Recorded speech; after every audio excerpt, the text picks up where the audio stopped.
35. A bookshop is like a map of the world. At 5 o'clock, the Pages and Company extended family gathered for an early tea of sandwiches in the kitchen, commandeered by Jack to help him with final details for the party, and Tilly was sent upstairs to get changed. It wasn't fancy dress, but guests were very much encouraged to wear a nod to the year's theme. Tilly and Grandma had found a full-skirted blue that had distinctly Alicey feel. Tilly wondered what the real Alice would make of it as she fastened her golden bead necklace around her neck and headed downstairs. The bookshop had been transformed. The central display tables had been cleared away, and there was just one long table heaving under Jack's creations. Pretty mismatched china tea sets and cake stands were piled with some scones with cream and jam, macaroons of every imaginable color, and tiny frosted cupcakes with top sparkles. There were elegant finger sandwiches and miniature twirled pastries. The table, a 4-tier Victoria sponge, zestfully iced and heaped with fresh flowers and fruit. Tilly could see Oscar laughing as he helped Jake strap strands of white fairy lights along with the bookshelves, getting them both tangled up. Granddad was pinning intricately cut paper flowers and garlands around the room, and Grandma was filling mismatched bottles with their fresh flowers. There was a soft string of music in the background, which was disrupted only by the occasional giggle or the clattering array of teapots being filled with different kinds of brightly colored cocktails for grown-ups. Tilly stood on the middle of the shop floor. She was at the center of a merry-go-round and let herself soak everything up. The only thing missing was her mum. "Oh, Tilly, you look lovely," her grandma said as she noticed her standing there. "What do you think of the shop?" "I love it," Tilly whispered. "It looks perfect." The atmosphere settled on her shoulders like an invisible protective cape. Jack came over, tied with colorful scarves, and nodded to the Mad Hatter. He pointed at Oscar, who had the 4 playing card suits painted on his cheeks. "I did them with eyeliner and lipstick," Jack said proudly.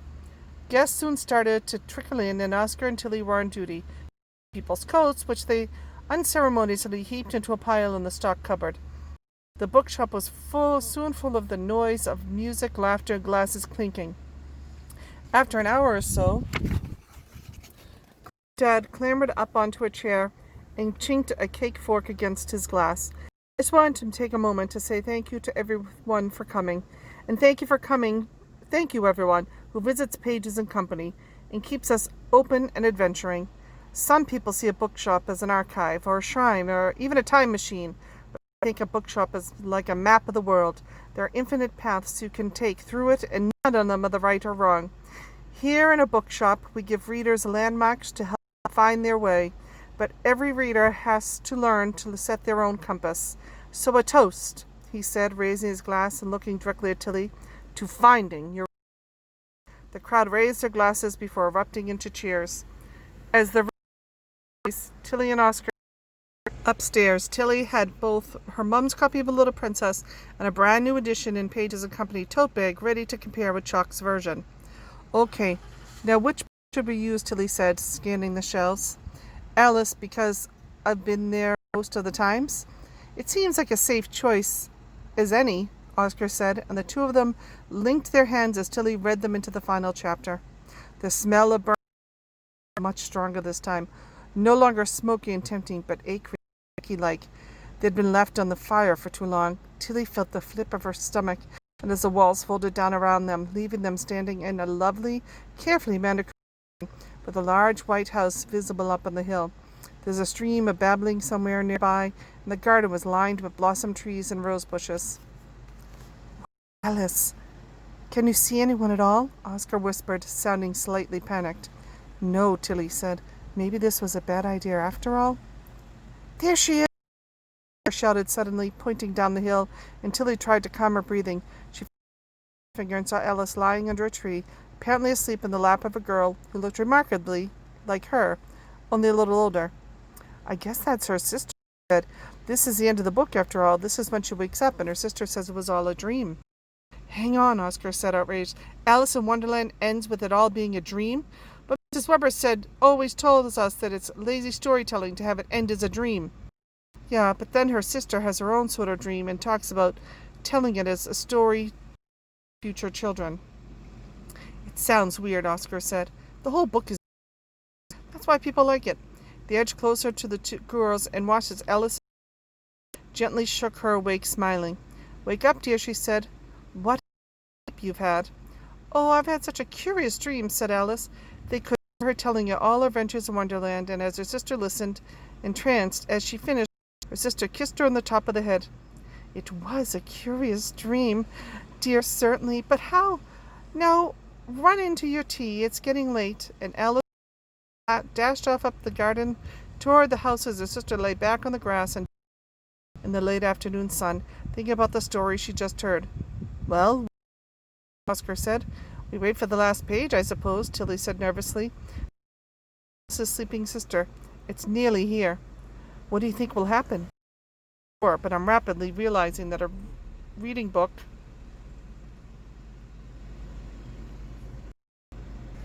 and being inside one are rather different things, and that one is considerably more. I wonder if," but Oscar was interrupted by everything suddenly going. Tilly felt as though she had just stepped off a roller coaster and her head was still spinning. Oscar grabbed her hand as they struggled to stay upright. Tilly took a breath as a blurry, transparent version of Alice ran back toward the hill, straight past them, before laying her head on her sister's lap, and at the same time her sister picked up a book, and the white rabbit in her waistcoat ran past them, similarly hazy at the edges. "The story is happening all at once. It's like we're being rewound," Oscar whispered. "What do we do?" "We wait," Tilly. They held on to each other's hands tightly. The world around them sped up even more. Colors blended into a faded rainbow and then turned abruptly to black. "Are you there?" Tilly whispered in the darkness. "Uh-huh," Oscar said, "although I think I might be awake." "Okay, let's see if this has worked," Tilly said.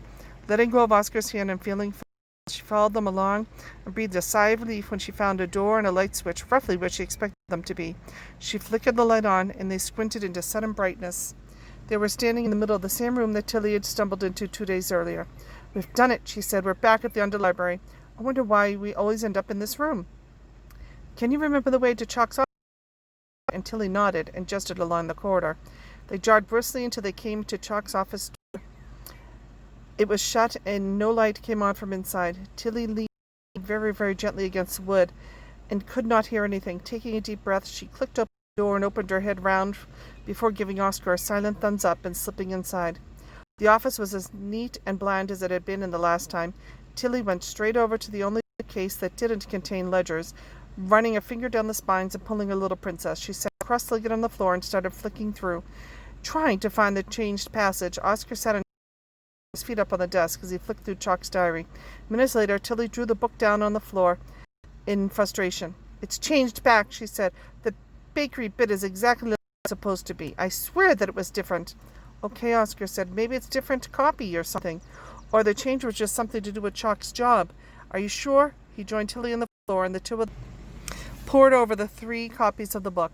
Tilly read Chalk's, hoping to notice something different, while Oscar checked the same passages on the 2 other copies of the book. "Do you think we could get away with taking that one back with us?" Oscar said. "Chalk seems like the sort of person to be missing," Tilly said, staring uncertainly at the book in her hands. "Oscar, I'm sorry. I think I was wrong. It must have been the librarian after all. I'm sorry for dragging you back there." "Shh," Oscar said. "Did you hear something?" Tilly said, panicking. "No, look," Oscar said, jabbing a finger down. "This bit with the—" He seized the book and looked down at the page. "The Montmorencys? There's a woman wearing a necklace with—" Tilly grabbed the book out of his hand. It was a chapter where the rich family who lived across the school are heading out for a Christmas party. Tilly read the passage aloud. Several of the Montmorencys were evidently going to a children's party. Just as Sarah was about to pass the door, they were passing the pavement to get into the carriage which was waiting for them. Veronica Estucia and Rosalind Gladys in white lace frocks and lovely ashes had just got in, and Guy Clarence, age 5, was following them. He was led by the hand of a woman who seemed to be the nanny, who was dressed very finely and wore a slim gold necklace with a bumblebee charm around her neck, which you could see glinting festively. Tilly's face drained of color. She rifled through the new copy of the book and found the right passage. Pointed at the page. "Look, she's definitely an extra character. The family does have a nanny." "But what does that mean?" Oscar said. "How can be your mom, Tilly? If it's a weird coincidence. Maybe your mom had this necklace because she likes the book. But Granddad said she tried to get back from my father." "Yes, but she couldn't be in Chalk's copy, could she?" "Your Granddad said they checked all the books," Oscar said, trying to remain logical. "There's no Checking again, though, right? Tilly said, looking hopefully at Oscar. Here, there's definitely something weird going on. You mean wandering inside Chalk's book? Oscar swallowed. Didn't we know? I don't see how. It's just a normal book, isn't it? And we'll have it with us inside. It's just like wandering inside any other book. And look, she turned to the page. It's the last page. There, so we can get back easily. If it's not her, we'll just... Shh, Oscar interrupted again. What now, Tilly said. She was so focused entirely on finding her mother now, she had almost forgotten where they were. Can you hear footsteps? He said. They looked at each other, horrified silence, as the undeniable sound of tapping heels echoed outside. I guess that makes the decision easier, Oscar said, and held out his hand as Tilly started to read.